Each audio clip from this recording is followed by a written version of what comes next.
Hi everyone, Chris here. After a lengthy break I'm back with another video, and I thought it was time to round up 10 of my favourite New Zealand records from 2015. Not necessarily the best, not necessarily the most critically acclaimed, but 10 that struck me in 2015 that I really liked.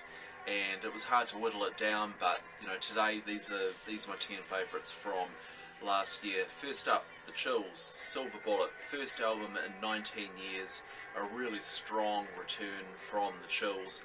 Martin Phillips, the only constant from the last time they recorded anything apart from some live recordings and a single 2014.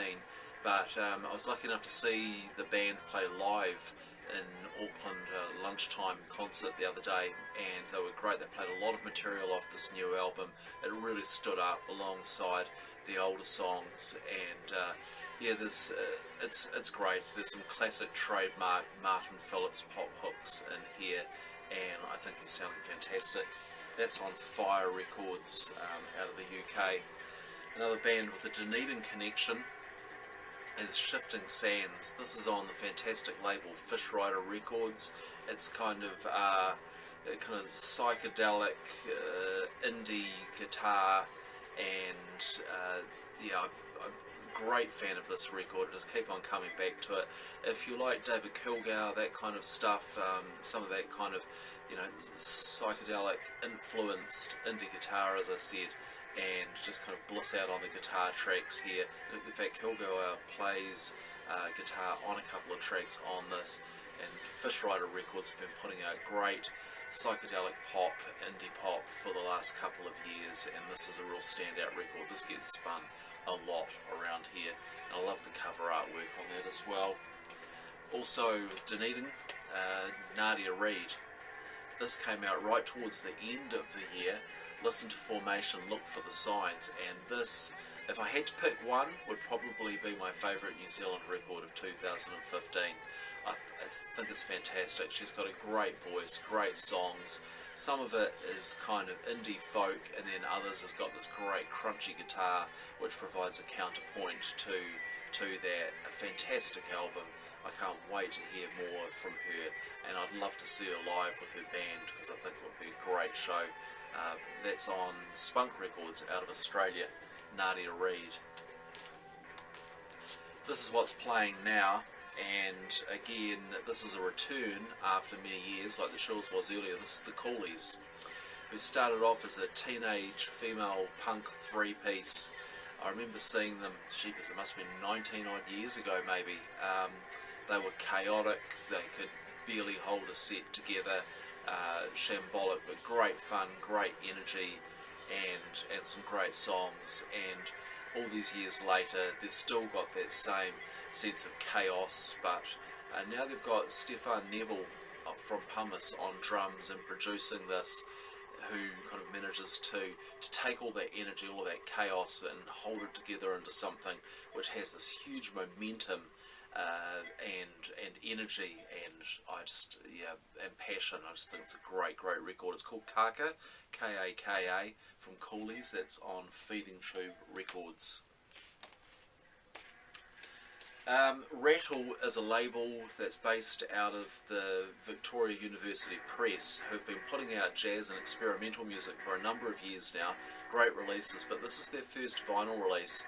I didn't know this was coming out, and I stumbled upon it in a store, which is always great when there's something that isn't foreshadowed, as so much is nowadays in the days of Facebook and so on. It's Richard Nunns and Mark Lockett, though I believe that Jeff Henderson should also be credited on this, as he adds so much. He produced it, and he adds a whole lot of sounds on here. There's some, I think, saxophone and kind of samples and noise and so on. It's, yeah, if you want experimental, this is it. Richard Nunns plays traditional Māori instrument, taonga pura, and Mark Lockett does drums, percussion and cymbals, and then I say this kind of veneer of kind of free jazz and noise on there as well. It's out there, but I love it for that it just pushes the limits, and it's so uniquely of New Zealand. Great cover artwork as well. Right at the start of 2015, got hold of this, Spook the Horses, Rainmaker, and actually got two versions of this. I think this one is this is the red vinyl. There's also a bone splatter as well, which I've got. I don't know why I didn't pull that one out, but this is, it's kind of got some growly metal vocals on it, but it's got this kind of nice building, kind of brooding, kind of post-rock stuff going on as well. There's a few instrumental tracks, and I just love the kind of emotion and energy of those tracks, and the way they build. And while I'm not normally a fan of the growly stuff, it's not all the way through this, and it just kind of, I think what it adds in this case is a real sense of depth of emotion. 61 of 139. Also in a post-rock vein, and in a limited run, is this from Green Fog. It's called Bruce Farm, which is the place they recorded it, as you can see on the back. 4 tracks of big, brooding, building, but slightly pastorally influenced post-rock, and yeah, great record, and again, great cover artwork. Well, lots of Dunedin stuff in this list actually. Anthony Tonin originated from Dunedin, although I think he's now situated in Auckland. This is his album Successor. He used to perform as Tono in the Finance Company, put out some good stuff. This is his first album under the name his own name, Anthony Tonin. His band is called The Successors. The album's called Successor, and he writes these great socially informed, lyrically rich songs, and this is full of them. One of the standout tracks for me on here is Water Underground, which is about local body politics in Canterbury and water rights, which you wouldn't think would make a great subject for a song, but it's a stunner. In fact, it got nominated for a Silver Scroll, one of the New Zealand Songwriting Awards. Yeah, really good stuff. This is Girls Pissing on Girls Pissing, scrying in infirmary architecture.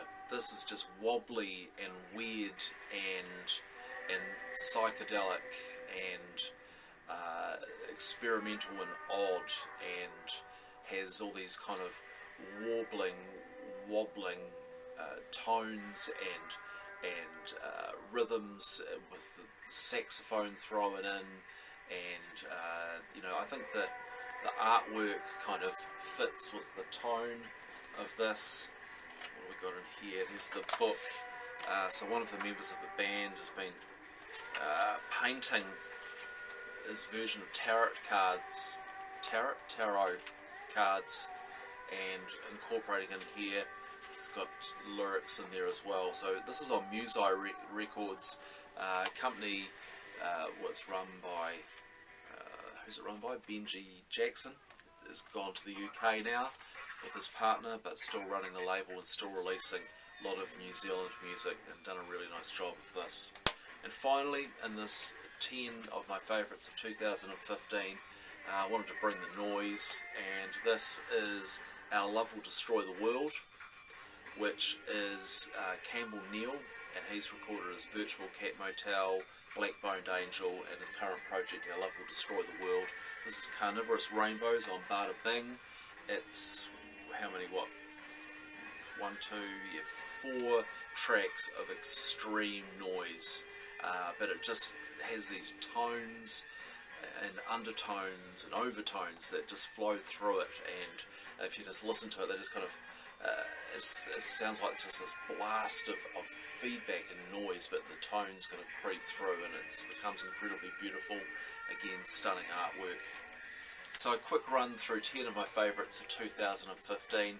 Hope to pick up the pace on recording some videos for you again. Cheers and Happy New Year to everyone.